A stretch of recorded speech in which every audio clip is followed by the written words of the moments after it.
Radio CoPro. Alors, nous en sommes à la 3e émission en autant de semaines.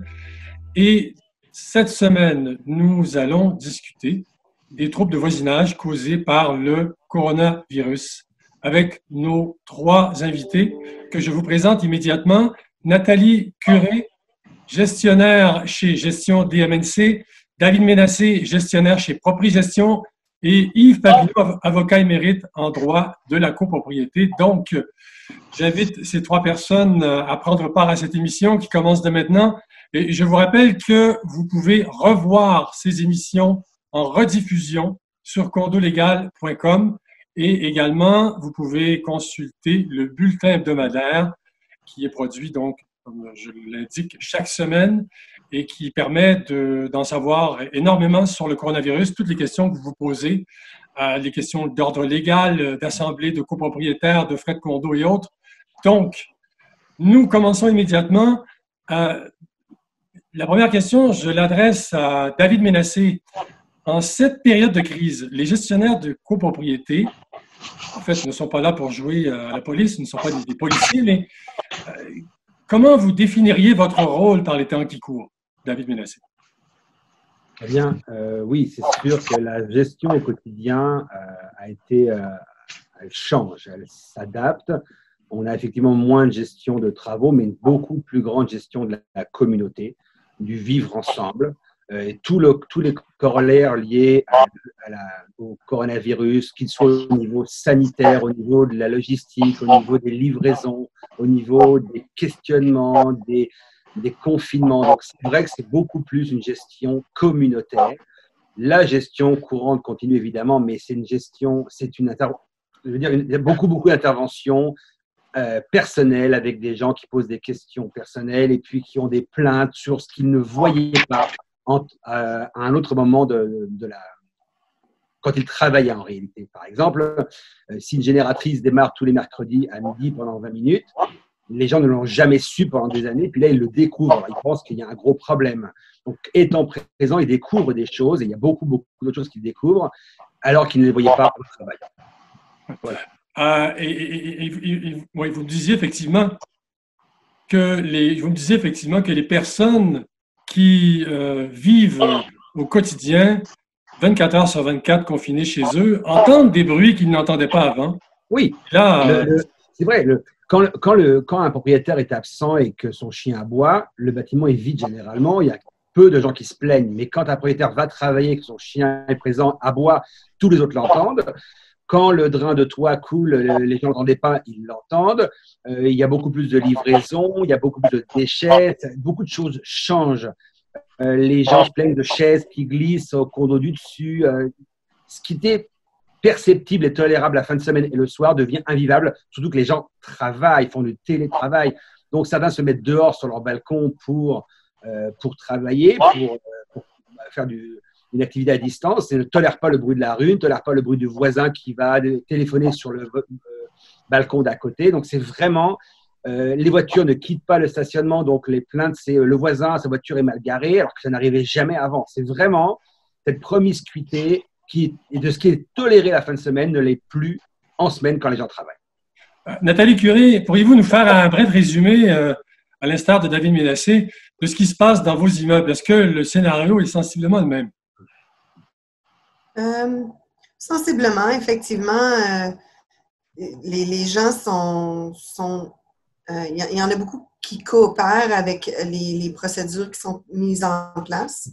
Mais on en a également qui sont très récalcitrants, qui ne comprennent pas le pourquoi de la fermeture de certaines salles polyvalentes ou communes et nous posent des questions à savoir pourquoi on a pris cette décision-là.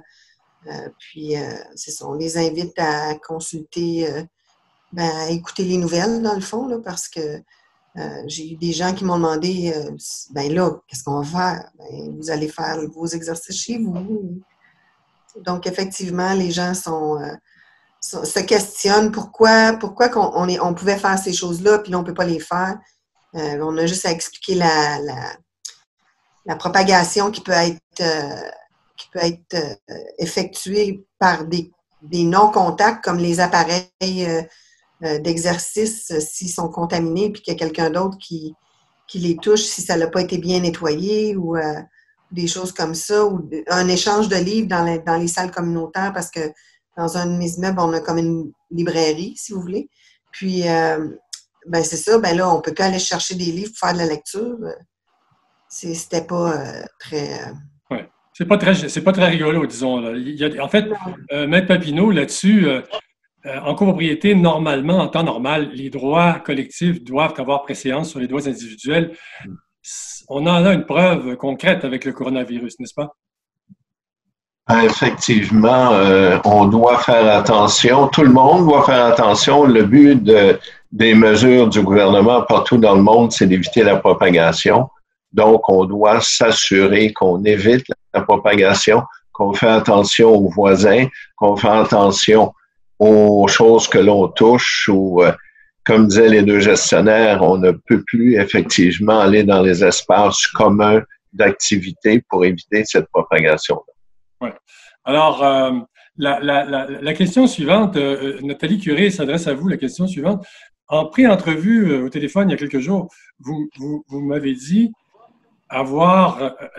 être intervenu dans un immeuble suite à la plainte d'un occupant qui se plaignait, qui exprimait des doléances à l'égard d'une personne qui se balade dans les parties communes en toute impunité. Et je pense que c'est allé jusqu'à appeler la police, là. Oui, tout à fait. Vendredi, on a eu la directive de la santé publique de faire installer dans tous les immeubles majeurs, là, les gros immeubles, de faire installer des affiches gouvernementales qui expliquent clairement les procédures et le confinement, la responsabilité des gens de ne pas être plus qu'une personne dans l'ascenseur, à moins d'être de la même famille, bien entendu. Et surtout, dans la période de Pâques, de ne pas recevoir de visiteurs. Donc, ça, c'est le vendredi que je suis allée... ça faisait déjà 3 semaines qu'on avait des affiches à l'intérieur de nos immeubles, sauf que là, ça rendait la chose vraiment officielle. Et puis, ça a été demandé par la santé publique. Donc, j'ai dit, ben, c'est quoi la différence entre ce qu'on avait préalablement fait et ça? Ben là, ça rendait le processus légal. Alors, là, on m'a expliqué que s'il y avait des gens qui contrevenaient à ça, ben, qu'on devait appeler la police. Alors, le samedi, j'ai reçu un appel d'un copropriétaire qui me disait qu'il y avait un individu, excusez, qui était à recevoir de la visite chez lui pour la fête de Pâques. Alors, j'ai appelé la police, je leur ai demandé, je dis, bon, c'est la première fois que j'appelle quelqu'un pour une intervention, comment on procède? Alors, ben, on m'a expliqué que j'avais juste à appeler puis faire la demande, alors c'est ce que j'ai fait. Puis, les policiers sont intervenus dans le dossier. Donc, grosso modo, le problème, c'est résolu? Ben, dans le sens que la personne qui était en visite a reçu une contravention de 1 000 $ pour s'être présenté dans un endroit où est-ce qu'il n'était pas soit locataire ou propriétaire. Maître Papineau, qu'est-ce que vous dites de ça? Écoutez, c'est la directive de la santé publique, alors on ne peut pas être contre ça. C'est la loi et en plus, écoutez, c'est pas du petit volet légal, là, mais je le disais tantôt, qu'on le répète à chaque émission, il faut éviter la propagation, donc pas de visite. Et je trouve que 1 000 $, c'est peut-être beaucoup. J'espère que la visite en valait la peine, mais c'est peut-être la seule façon de faire comprendre aux gens de respecter les directives. Bon, justement, on est un peu dans un climat d'indiscipline à cet égard, au regard de ce que Nathalie vient de nous dire. David, vous me disiez également que dans les copropriétés que vous gérez, on voit un climat d'indiscipline. Hein? Pourriez-vous nous en dire un peu plus? En fait, oui et non. C'est très, très peu, mais c'est important. Les gens sont très, très majoritairement respectueux. Là, on vient d'avoir des plaintes d'un propriétaire qui fait des travaux chez lui. en train de vérifier si c'est lui qui les fait ou s'il a pris une compagnie. Mais connaissant le copropriétaire qui était déjà un peu indiscipliné avant le Covid, il ne s'est pas amélioré. Donc, a priori, il fait travailler des gens pas autorisés. Dès qu'on a la preuve, on va appeler la police tout de suite. On va même le menacer d'amende, etc. Mais ce qu'il y a, c'est qu'en parallèle des considérations, je dirais, légales, la déclaration, les règles, il y a un aspect sanitaire et tout le monde préfère être un petit peu trop alarmiste qu'un petit peu moins, à choisir par sécurité. Donc oui, il y a ça. Il y a des propriétaires qui effectivement envoient des plaintes parce qu'il y a des voisins de l'autre côté du bâtiment qui sont 3, 4, 5 sur le balcon. Je n'ai pas encore appelé la police, mais je sais que beaucoup d'administrateurs l'ont déjà fait par eux-mêmes au sein des copropriétés. Je n'ai pas encore eu le retour, mais je dirais c'est peut-être 6 ou 7 fois. Mais on ne parle que de ça, parce qu'après, il y a, je dirais pas la psychose, mais ça se publicise, ça se sait. Et puis, quand la police vient une fois, ça a toujours valeur d'avertissement pour la communauté. C'est toujours pareil, quand on tape une fois sur le doigt de quelqu'un, ça se sait, ça se propage. Mais en général, l'immense majorité est très respectueuse. Dès le début, on a envoyé beaucoup de communication, soit aux administrateurs, soit à tous les copropriétaires. On a envoyé des rappels gouvernementaux, des instructions, des notes, et on a aussi envoyé au gestionnaire une invitation en disant si vous avez besoin d'aide, si vous n'avez pas de quelqu'un pour vous livrer ou vous êtes en quarantaine écrivez-nous, on va s'arranger avec les administrateurs pour vous faire livrer, monter vos courses. Mais on a tout fait pour que les gens se disent on a quelqu'un qui va répondre à nos questions, quelles qu'elles soient. Mais l'indiscipline, en tant que telle, on n'a pas plus que ça. Est-ce qu'on est d'accord, sans vouloir faire de publicité gratuite pour les gestionnaires de copropriété, pour dire que, tout de même, en période de crise du coronavirus, un gestionnaire de copropriété compétent a toute sa place? Est-ce que c'est vrai, Nathalie? Qu'est-ce que vous en dites? Vous allez me dire oui, sûrement, mais encore. Oui. Je prêche pas pour ma paroisse parce que j'aurais l'air prétentieuse, là, mais effectivement, je crois que les notes que j'ai mises, que j'ai préalablement installées dans les immeubles je les fais 3 semaines avant qu'on les reçoive par la santé publique. Donc, en ce sens, je pourrais dire qu'effectivement, ça a été bénéficiaire pour faire respecter certaines directives dans les immeubles. C'est sûr qu'on a toujours des copropriétaires qui sont très réfractaires puis qui se disent assez matures pour prendre la décision de savoir qu'est-ce qu'ils vont faire chez eux. Puis, c'est une infime partie de gens là, qui les autres coopèrent grandement. Mais c'est sûr qu'il y ait un bon gestionnaire ou qu'il n'y en ait pas, dans le fond, ce qu'il faut qu'on se dise, c'est que les gens doivent utiliser le gros bon sens, puis qui se conforment à ce qui doit être fait. Ouais. Maître Papineau, la période des déménagements approche. Hein? Ça va être associé à la fièvre du printemps. Fièvre, c'est un mauvais jeu de mots, la fièvre du printemps. Premièrement, Maître Papineau, 2 questions en une. Est-ce que les déménagements sont permis jusqu'à la fin de la consigne? Je crois que c'est le 13 avril. Et la deuxième question, Maître Papineau, dans un règlement de l'immeuble, chaque syndicat peut adapter les clauses à sa propre réalité. Quelles sont les règles d'or en matière de règlement concernant les déménagements dans un immeuble? Première question. Alors, écoutez, la réponse est oui. Le gouvernement a prévu que c'est un service essentiel, donc les déménageurs ont le droit d'exercer leur travail. Les règlements des syndicats, mais écoutez, la norme, c'est qu'il y a des heures, il y a des avis à donner. On ne déménage pas quand on veut à minuit le soir ou dimanche matin.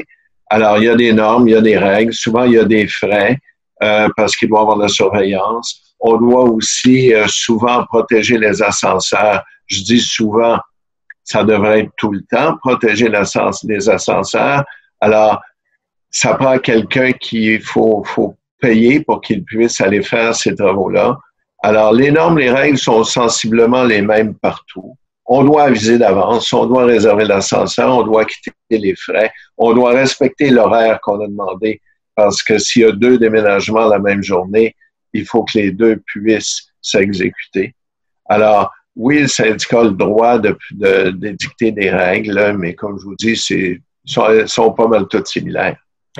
David, une avocate m'a dit dans le passé que des copropriétaires, de nouveaux arrivants, s'étaient pointés chez eux avec le camion, le déménageur et tout, mais que, étant donné que le syndicat n'avait pas été prévenu de leur arrivée, on leur a dit non, vous n'entrez pas dans l'immeuble. Est-ce que c'est déjà arrivé? Oui, absolument. Absolument. Pas par plaisir, pas pour le plaisir d'embêter les gens, mais parce qu'effectivement, comme disait Maître Papineau, la logistique n'y était pas, le concierge n'était pas visé, il n'y avait pas de protection. En plus, il accédait par la mauvaise entrée. Donc, oui, dans des cas particuliers, on peut, on doit. Alors, si on peut s'adapter tout de suite en temps réel, avec les frais, la protection, c'est envisageable. Mais si c'est infaisable, s'il y a un manquement flagrant et que ça ne fonctionne pas, que par exemple, il y a un ascenseur, on ne peut pas le bloquer. S'il y en a 2, le concierge n'est pas là. Donc, oui, on peut refuser c'est rare, mais ça peut arriver.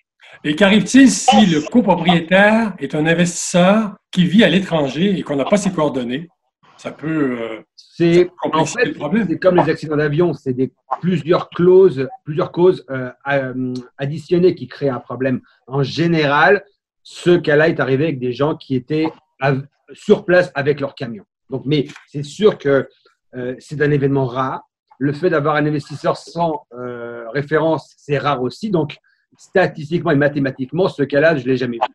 J'ai vu le cas qu'on a cité, mais les propriétaires étaient présents avec leur voiture, ils étaient physiquement là.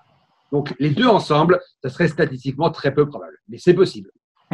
Nathalie, on parlait de la fièvre du printemps tout à l'heure.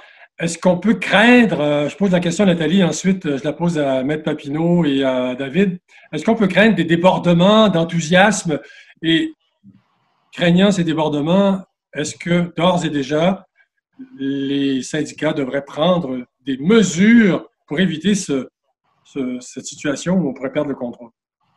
Perdre le contrôle de? C'est-à-dire de gens qui vont se balader dans les parties communes, qui vont aller sur les terrasses, qui vont se regrouper parce qu'il fait beau, parce qu'il fait chaud. Parfois, la chaleur nous joue de mauvais tours.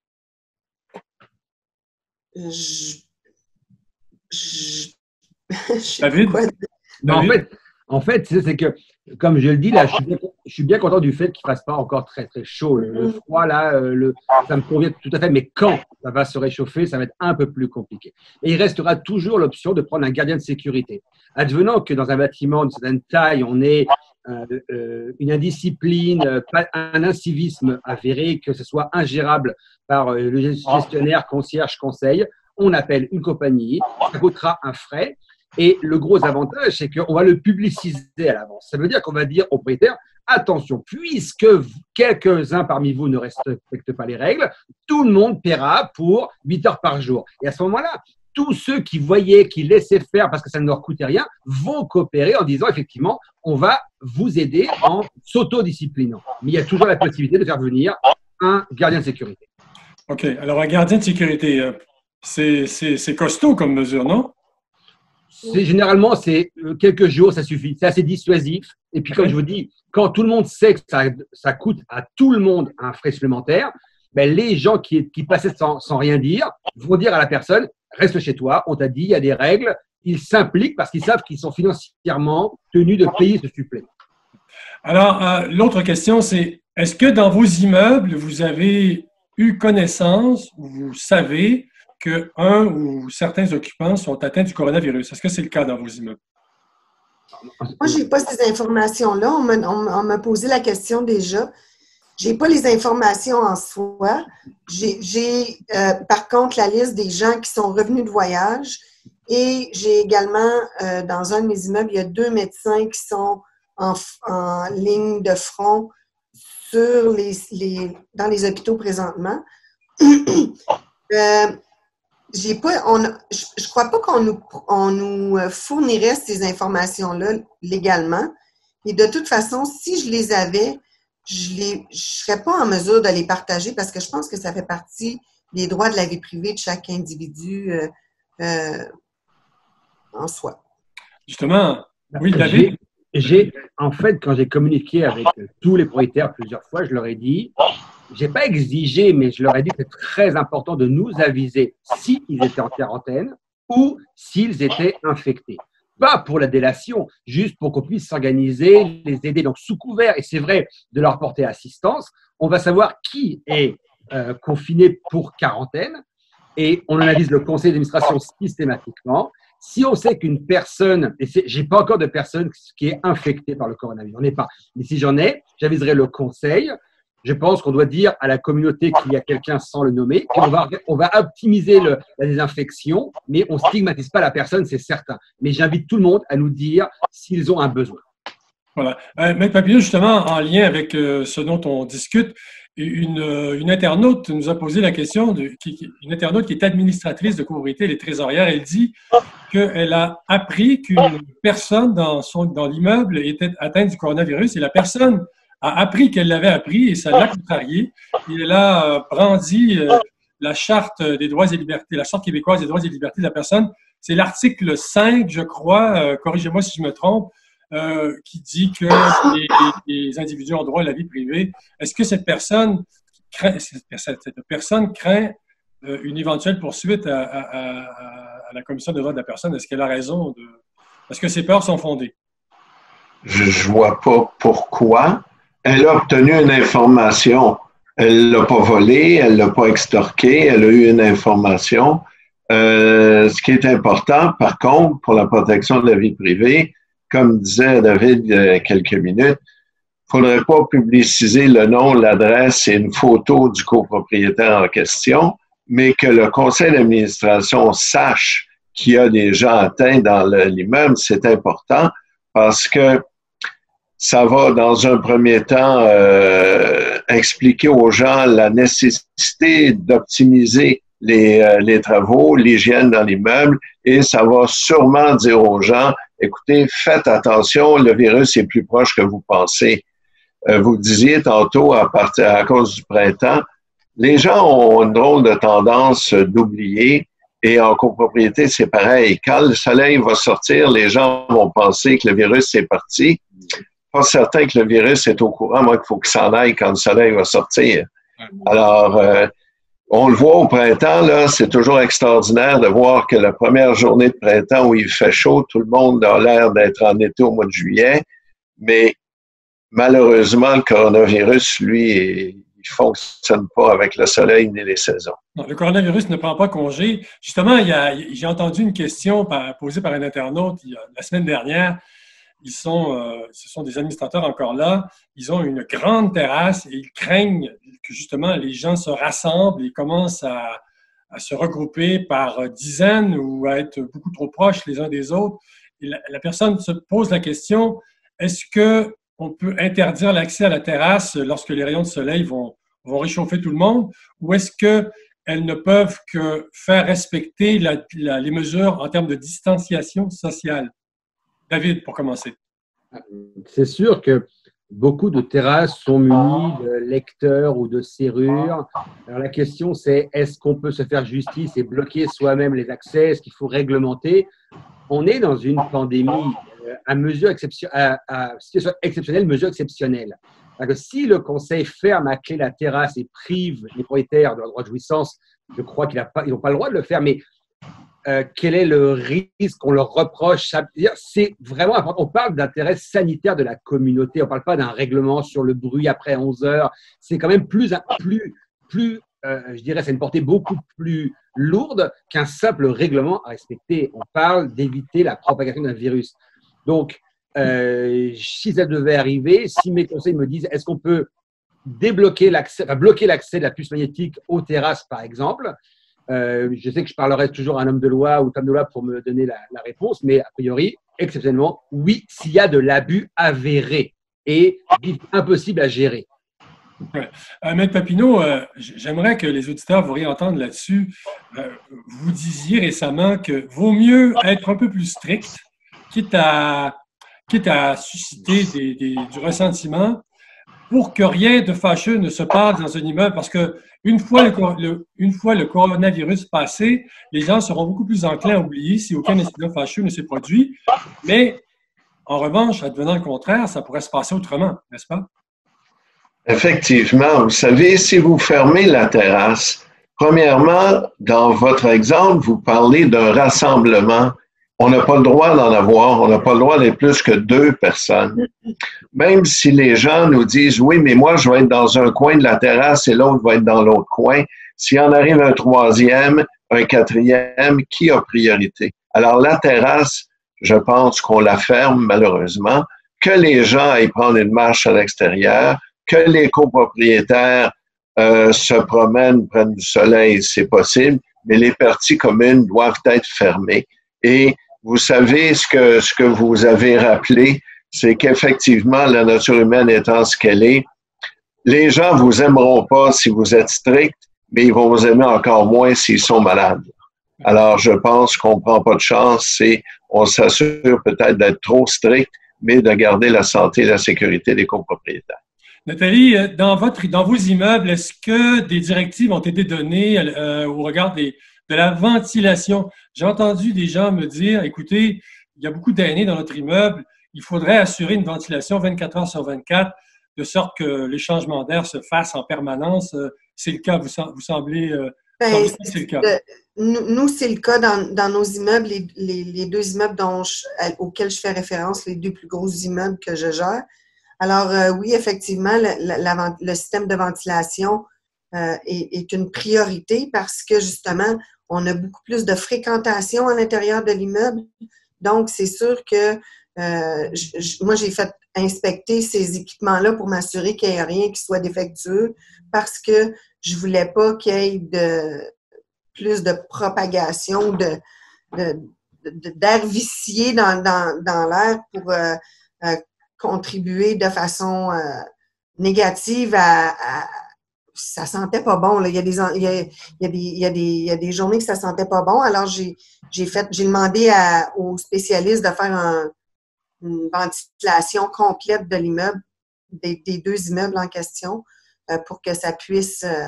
oui, mais effectivement, c'est un système que je trouve qui est pertinent et de surtout ne pas bloquer ces systèmes-là ou les arrêter pour pas que... parce qu'il y a des gens qui se disaient ouais, mais là, on va laisser rentrer le virus de l'extérieur. Non, c'est un système de ventilation. C'est prévu pour... il y a des filtres, il y a toutes sortes de... Donc, ne pas bloquer. À ne pas bloquer. Ouais. David, un mot sur le système de ventilation? J'ai appelé un ingénieur dans une grande compagnie de ventilation, climatisation, et j'ai posé des questions. Qu'est-ce que je dois dire à mes clients? Qu'est-ce qu'il faut optimiser, faire, pas faire? Donc, c'est un ingénieur chez la compagnie Navada que j'ai appelé. Il m'a dit, effectivement, vérifiez que tous vos systèmes communs sont fonctionnels, que les filtres, mais ce qui est déjà le cas lorsqu'il y a un entretien, c'est-à-dire que tous les bâtiments ne font pas 20 étages ou 5 étages et qu'il y a des bâtiments sans système de ventilation.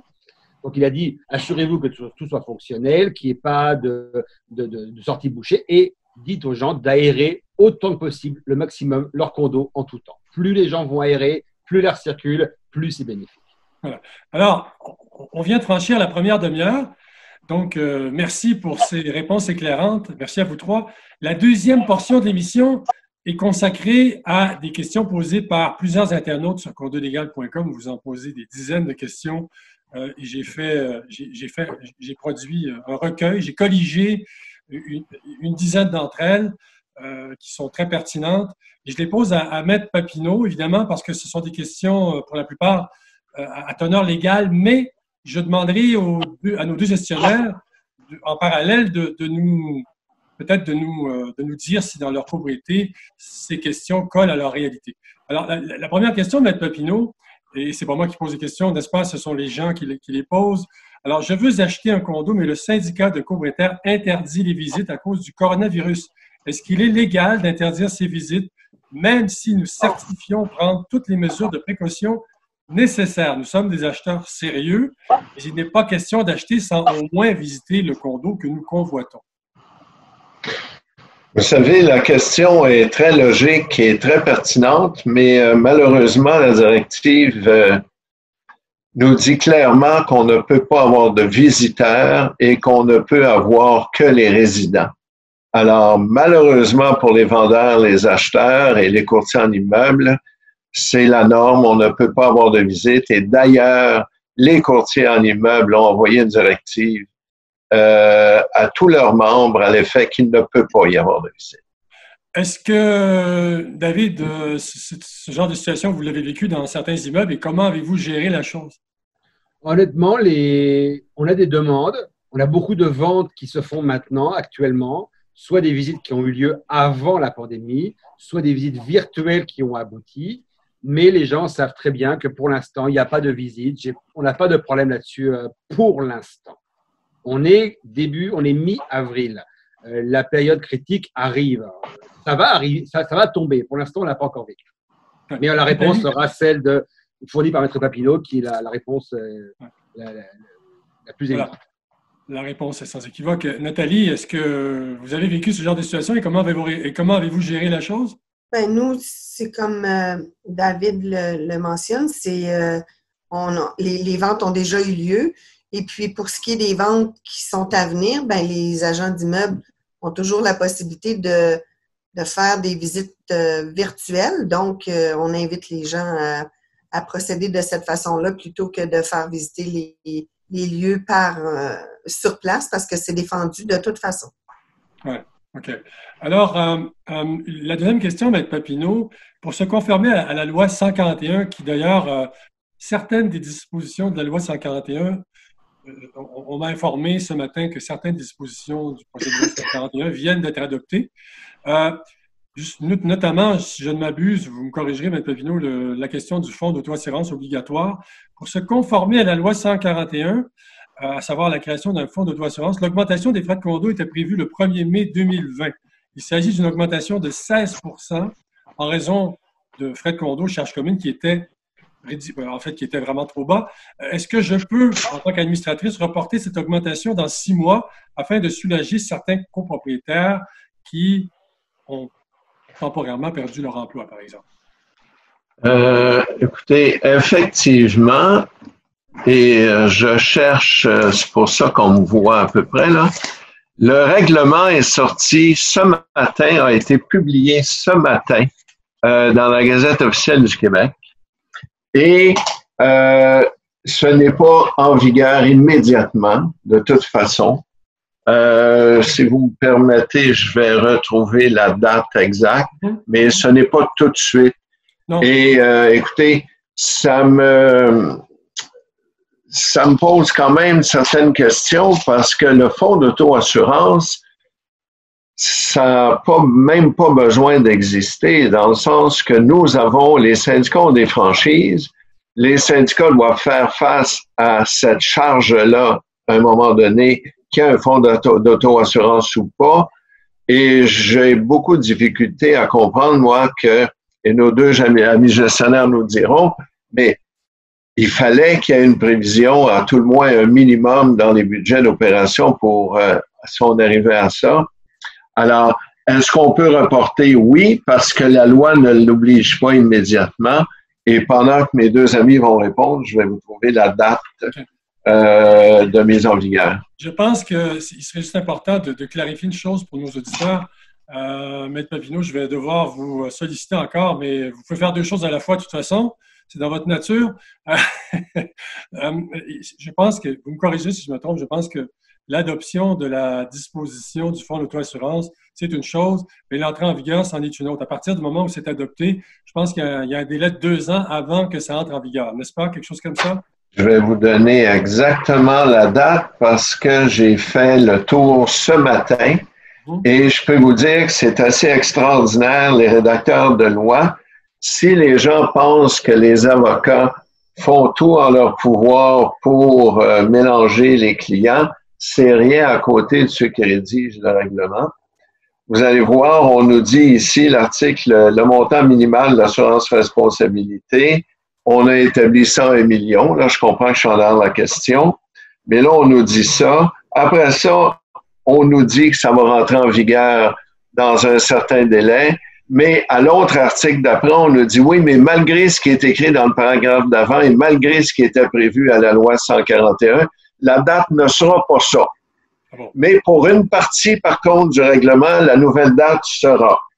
Alors, quand on parle le fonds d'auto-assurance, on parle de l'article 1071.1, on nous dit ce qui est la contribution minimale. On nous dit par la suite à l'article 6 que le règlement entre en vigueur le 15e jour qui suit la date de sa publication à la Gazette officielle, ce qui veut dire le 30 avril.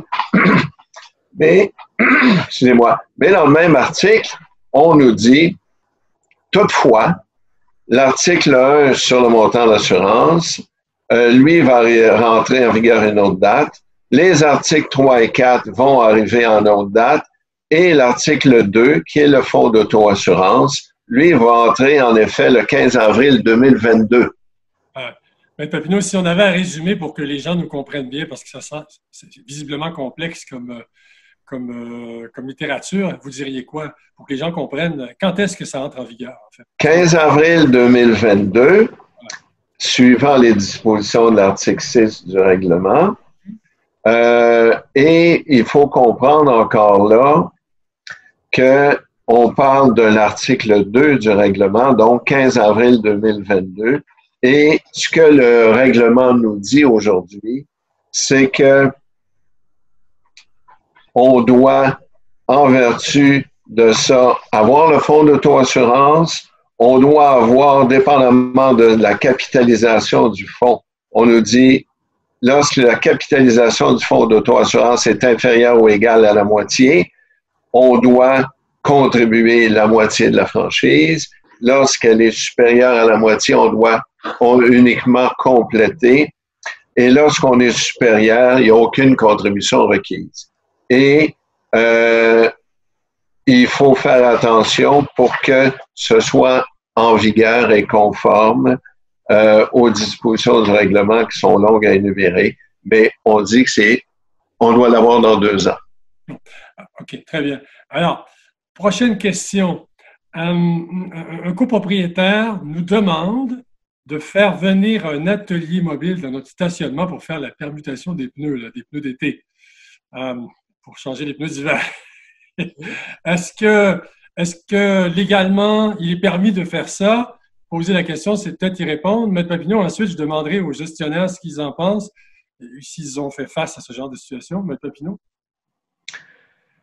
C'est pas une mauvaise idée si on pense à être créatif, mais la question que je me pose, c'est pourquoi on les fait enlever. De toute façon, on va nulle part en auto, alors c'est pas très utile.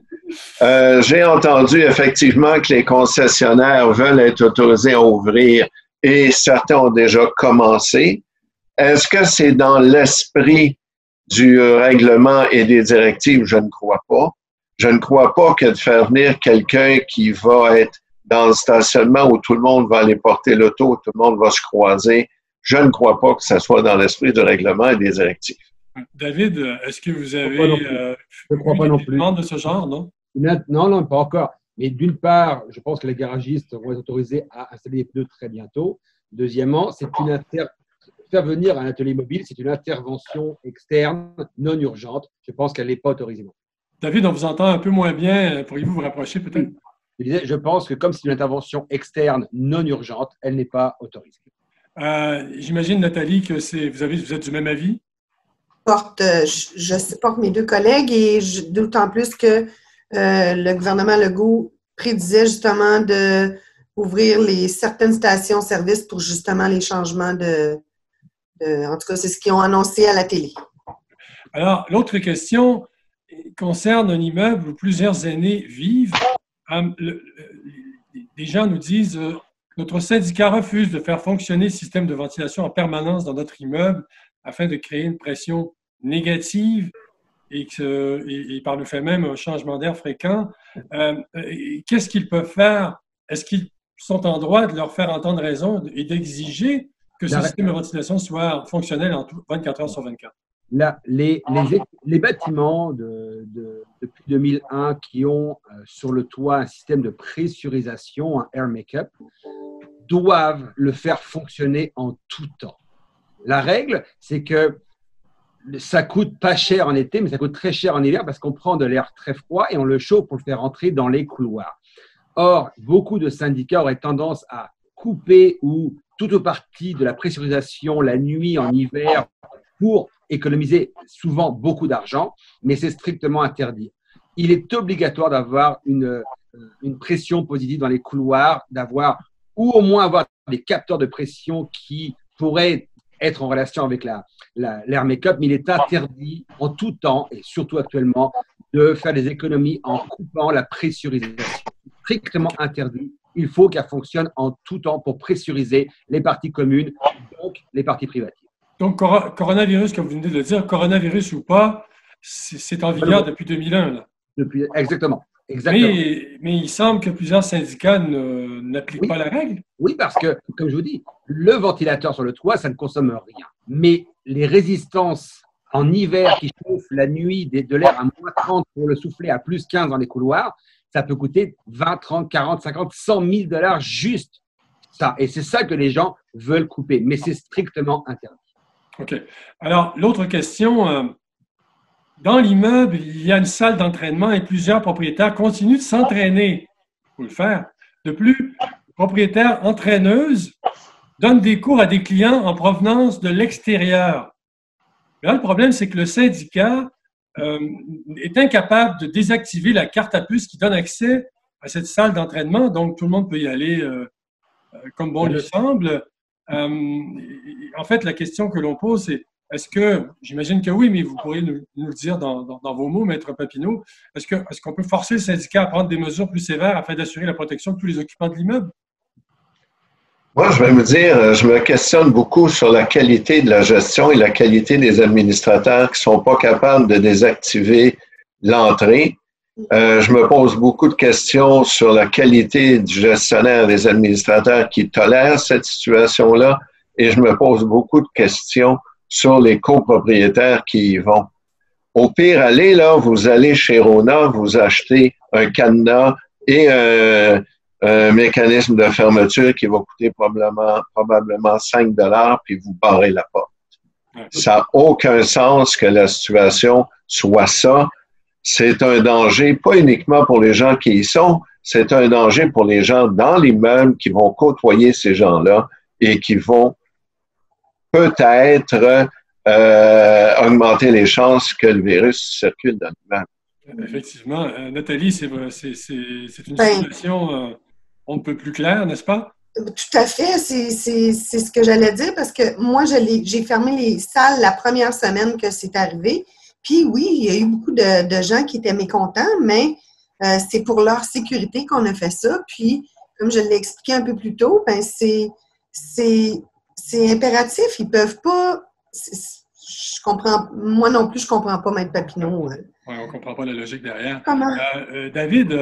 Et regardez, pour répondre à la question, oui. Déjà advenant qu'un jour on puisse prouver que le fait d'avoir laissé la porte ouverte du gym soit la cause directe ou indirecte d'une contamination, voire d'un décès, je pense que l'assurance administrateur ne couvrira absolument rien. Elle couvrira une négligence. Donc, c'est le b.a.-ba de l'administrateur. Il n'est pas protégé si quelque chose arrive, même indépendamment des règles et tout, et indépendamment de l'impact moral sur l'administrateur qui serait la cause d'un mal, même d'une hospitalisation ou de n'importe quoi, il ne serait plus couvert en responsabilité civile. Négligence. Maître Papineau, est-ce que, pour donner suite à ce que David vient de dire, est-ce qu'il serait facile en la Cour de prouver de prouver le méfait, de prouver qu'un administrateur, par sa négligence d'avoir laissé une salle de gym ouverte, puisse de prouver que cet administrateur est responsable de la transmission du coronavirus dans l'immeuble? Écoutez, facile, c'est un bien grand mot. Ce que la loi prévoit, c'est que pour qu'il y ait responsabilité, il faut qu'il y ait une faute, il faut qu'il y ait un dommage et il faut qu'il y ait un lien de causalité entre les deux. Donc, est-ce qu'il y a une faute? C'est clair. Est-ce qu'il y a un dommage? C'est clair. Mais est-ce qu'il y a un lien entre les deux? C'est ce qu'il va falloir démontrer. Alors, est-ce qu'on va être en mesure de prouver que le virus a été pris ou on a été contaminé dans le gym. Évidemment, c'est moins facile si vous êtes allé faire l'épicerie, c'est moins facile si vous êtes allé travailler, mais si vous n'avez été que dans votre appartement, que dans les passages et qu'au gym pendant toute cette période, ça semble raisonnable que vous ayez attrapé le virus au gym ou dans les parties communes. À ce moment-là, on pourra faire la preuve. Mais il ne faut pas oublier qu'on doit faire une preuve prépondérante et non pas hors de tout doute raisonnable, mais une preuve prépondérante, c'est quand même pas simple à faire comme démonstration. Il resterait l'impact moral. Le savoir sans en avoir la preuve, il faut vivre avec ensuite. Il faut vivre avec personnellement, il faut justifier aux autres qu'un tel a été malade. Et puis les gens sans preuve pourront se dire celui-ci a été malade parce que le conseil a laissé la salle ouverte, même s'il n'y a pas de preuve. Mais il y aura la vindicte populaire là-dessus. Il faut faire très, très attention. Ouais. La vindicte populaire, effectivement, comme vous dites. Oui, Nathalie? Ben, je voulais juste dire que oui, les gens, ils peuvent être mécontents qu'on les ferme, ces salles-là, mais par contre, ils vont être encore moins contents si jamais il y a quelqu'un qui meurt dans l'immeuble. Tu sais, ça, il faut le mentionner. Donc, c'est à prendre au sérieux, là, je ne crois pas que… Oui, tout à fait. David, vous avez entendu sûrement, comme bien d'autres, ou lu, que dans certaines copropriétés, des gens se sont butés à la porte close d'un gym et qui ont hurlé et qui ont fait tous les temps et qui ont dit on congédie le gestionnaire. Ça n'a pas de sens de m'interdire l'accès au gym. Il n'y a personne qui y va, il n'y a jamais personne, je suis tout seul. Qu'est-ce qu'on répond à ça? Comme le gestionnaire agit toujours au nom du conseil d'administration, il suffit d'expliquer par A plus B que c'est une décision du conseil d'administration du syndicat que l'on reporte en tant que gestionnaire. Ce n'est pas le gestionnaire qui a l'obligation d'appliquer. Il doit informer, il doit agir, mais si le conseil ne veut pas, c'est là qu'il y aurait un problème. Moi, j'ai eu un cas où les administrateurs ne voulaient pas payer plus de temps de conciergerie, par exemple, pour nettoyer, pour désinfecter. Ils ont insisté, je leur ai dit que c'était obligatoire, je leur ai prouvé. Je leur ai envoyé à chacun une mise en demeure. Finalement, ils ont accepté. Mais je ne peux pas me substituer au conseil, pas dans le cas où j'ai un avis contraire de leur part. Mais quoi qu'il en soit, c'est réglé. Mais c'est sûr et certain que le gestionnaire est le messager. Et oui, les gens grognaient, mais après l'explication, ça s'est bien passé. Honnêtement, ça s'est bien passé. OK. Donc, généralement, les gens sont raisonnables et ça se passe bien dans la grande majorité des cas. L'autre question, justement, en corrélation avec la précédente, la personne nous dit qu'elle se baigne dans la piscine, qu'elle va faire ses longueurs 2-3 fois par semaine et que c'est extrêmement important pour elle parce que c'est une personne du troisième âge et qu'elle souffre d'arthrite et que la natation lui fait du bien. Mais on lui interdit quand même l'accès à la piscine alors que la personne nous dit « Je suis toujours seul dans la piscine, il n'y a personne. » Maître Popilon. Il n'y a personne au moment où elle y va. Mais il y a peut-être quelqu'un une demi-heure avant ou une demi-heure après, et c'est là le problème. Si elle veut sécuriser la piscine et qu'il n'y aura qu'elle qui ira pendant tout le temps du coronavirus, si elle veut désinfecter, barrer les portes, faire la surveillance, peut-être qu'on pourrait lui laisser, mais écoutez, malheureusement, c'est pas le cas. C'est rarement le cas que dans un immeuble, on a une piscine il n'y a jamais beaucoup de copropriétaires qui utilisent la piscine, mais c'est toujours au moins 2 et non pas juste une personne. La prochaine question s'adresse à nos 2 gestionnaires. Les travaux urgents là, à faire, habituellement, on les fait l'été, hein, quand c'est des travaux, par exemple, de toiture et autres. Bon, si j'ai bien compris, en tout cas, je vois dans vos informations qu'on pourrait rouvrir l'industrie de la construction, enfin, je ne présume de rien, mais le beau temps s'en vient, la fièvre arrive, qu'on le veuille ou non, quand même, ça joue dans les esprits de tout le monde. Est-ce que les gestionnaires qui ont le mandat par les administrateurs de planifier les travaux urgents à faire cet été, est-ce que vous avez commencé à lancer des coups de fil et est-ce que vous constatez que la liste d'attente commence à s'allonger déjà? David? David, oui. Okay. Ben, effectivement, bon, il n'y a rien de nouveau. Tout ce qui doit se faire au printemps 2020 est plus ou moins planifié depuis des mois. Donc, les soumissions sont faites, les bons de commande souvent sont faits. À part les travaux urgents qui peuvent se faire en tout temps, les travaux urgents de conservation, les autres, ça attend. Donc, les gens attendent parce que même ceux qui veulent installer par exemple un balcon dépendent de leurs fournisseurs. Ceux qui doivent repeindre des couloirs attendent leurs fournisseurs de tapis, de moquettes, de peinture. Donc, en réalité, c'est une chaîne. Et on sait que les travaux non urgents ne sont pour l'instant pas autorisés. On essaie de remplir les carnets de commandes. On essaie de dire quand est-ce qu'on pourra le faire. On suit un peu les directives gouvernementales. Tout le monde attend que ça soit un peu décanté. Quand ça va être décanté, ça va pas redémarrer en 10 minutes. Il y aura des retards. Il y aura des chantiers qui ne pourront pas se faire. Il y aura, et ce que l'on veut éviter, et c'est ça un peu ce que disait le gouvernement, c'est que lors de la reprise de la construction de neuf recommence lundi, et ils disent on va rattraper le retard. Mais s'ils veulent rattraper le retard, ça sera au détriment de la qualité. Ça n'a aucun sens. Ils ne peuvent pas rattraper le retard. Donc, si on veut tout faire quand même, ça va être mal fait. Donc, il faut essayer de voir au mieux pour limiter les travaux non urgents, les décaler, espérer qu'on aura un automne un peu plus long, vivre d'espoir un petit peu. Mais pour l'instant, la logistique est prête, les gens sont avisés, on attend le feu vert et on commencera les travaux. Nathalie, quelques mots là-dessus? Ce que j'allais dire, c'est que justement, la gestion en copropriété, ça ne se planifie pas du jour au lendemain. Ça se planifie beaucoup de mois d'avance. Donc, oui, effectivement, il y a des choses qui ont été organisées avant le COVID. Tout ce que ça fait présentement, ce que moi je remarque que ça fait, c'est que les délais, au lieu de commencer le 1er mai, disons, ils vont commencer le 15 de mai. C'est comme mais pour tout. C'est pas juste pour les travaux non urgents, c'est pour tout ce qui est après se produire présentement. Maître Papineau? Vous savez, M. Sellier, cette mesure-là est assez extraordinaire. Le principe, c'est qu'on doit avoir une distanciation de 2 mètres. Les plombiers n'ont pas le droit de travailler seuls. Ils doivent ou être avec un autre plombier ou être avec un apprenti. Moi, j'ai hâte de voir comment ils vont poser un bain qui a 5 pieds en ayant une distanciation de 2 mètres. J'ai hâte de voir aussi comment ils vont faire pour transporter des produits, transporter de l'équipement. Est-ce qu'ils vont venir à 2 camions, un plombier dans chacun des camions? Alors, je n'ai pas lu la directive écrite que je cherche, mais j'ai hâte de la lire parce que même dans le neuf, écoutez, ceux qui posent le gyps, s'ils ont des feuilles de 8 pieds, la distanciation est bonne. S'ils ont des feuilles qui vont poser sur la hauteur, la distanciation n'est pas bonne. Et ils vont tous venir dans leurs moyens de locomotion différents. Ils vont transporter comment?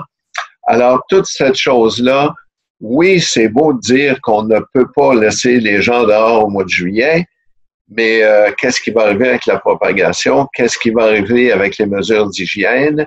On va demander à ces gens-là de ne pas être proches les uns des autres, de se laver les mains, mais c'est justement, ce sont les plombiers qui vont installer l'eau. Il n'y a pas d'eau pour se laver les mains aux heures ou aux 2 heures. Ils vont être obligés de s'amener des petites boîtes de Wet Ones ou quelque chose. Disons que j'ai hâte de voir comment ça va se faire et j'ai surtout hâte de voir les conséquences au point de vue santé de ces mesures-là.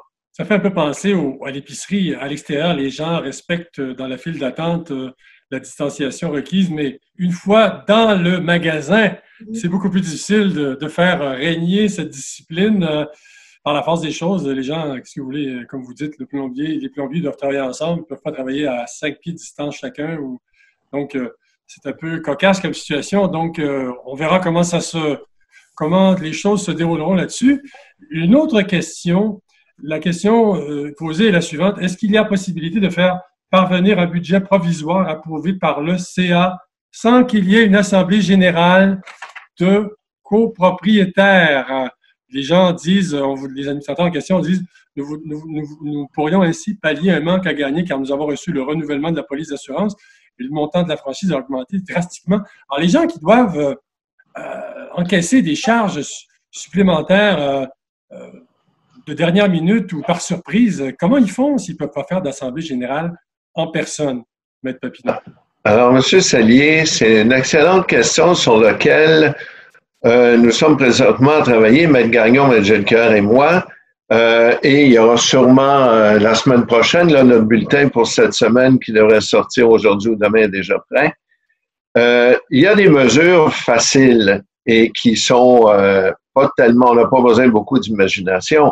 on peut tout simplement envoyer le nouveau budget aux copropriétaires en leur disant, écoutez, on ne peut pas tenir l'Assemblée. Il y aura éventuellement augmentation des charges. Donc, si vous voulez, vous pouvez contribuer immédiatement à augmenter votre cotisation. Vous pouvez, j'ai vu dans un syndicat où on a même des copropriétaires qui ont proposé de payer d'avance leurs charges communes pour les 6 prochains mois afin de donner de la liquidité aux syndicats. Il faut arrêter de rêver et de penser qu'il y a des solutions magiques, mais il faut se servir de son gros jugement. Et c'est pas vrai que les copropriétaires ont besoin absolument d'une cotisation puis d'un avis. On pourra par la suite, lorsqu'on aura la possibilité de faire les assemblées de copropriétaires, on pourra le confirmer. Mais si on demande aux gens d'augmenter les cotisations pour payer l'assurance, je vois mal que les gens disent non, on ne le fera pas et on va empêcher le syndicat de s'assurer. L'autre possibilité qu'on a vue dans la déclaration de copropriété, dans la très grande majorité, le conseil d'administration a le pouvoir d'emprunter. Alors, est-ce qu'il peut emprunter dans une institution financière ou emprunter des différents copropriétaires? Encore là, il pourrait demander aux copropriétaires de leur avancer des fonds, payer des intérêts, et ce montant-là servira à payer, comme vous dites, l'augmentation de pleine d'assurance. Alors, 15h57, on a encore 2 minutes. Et oui, David. Il y a aussi la façon aussi logique de dire, le conseil, advenant qu'il n'augmente pas encore les charges, peut dire, payez-moi d'avance des mois dus plus tard. Par exemple, anticiper le paiement des charges sur le budget. Mais comme dit M. Papineau, il n'y a aucun problème à dire, voici le budget augmenté. C'est sûr, le syndicat ne pourra pas prendre de recours contre ceux qui ne veulent pas absolument payer l'augmentation. Beaucoup vont coopérer et on entérinera en assemblée générale. Il y a moyen effectivement d'anticiper des paiements. C'est assez facile dans le cas qui est présenté d'assurance dont la prime augmente drastiquement. Oui. Alors, c'est tout pour cette semaine. Merci à nos invités, Nathalie Curé, gestionnaire et fondatrice de gestion DMNC, Yves Papineau, LJT avocat émérite en droit de la copropriété, et David Ménassé, gestionnaire et président de Proprigestion. Merci à vous trois de vous être joints à ce panel fort intéressant et j'espère que les gens ont trouvé certaines réponses à leurs questions. Je vous donne rendez-vous la semaine prochaine. Il sera question du projet de loi 141 et de certaines mesures, là, M. Papineau, qui sont adoptées mais qui ne sont pas encore entrées en vigueur. On va démêler tout ça la semaine prochaine. Merci beaucoup. Et je vous rappelle que vous pourrez revoir cette émission webinaire en direct sur Facebook. Vous pourrez la voir sur Facebook de condolégal.com et sur le portail qui porte le même nom. Merci et à très bientôt, à la semaine prochaine. Bonne fin de journée. Au revoir à tout le monde. Merci. Au revoir.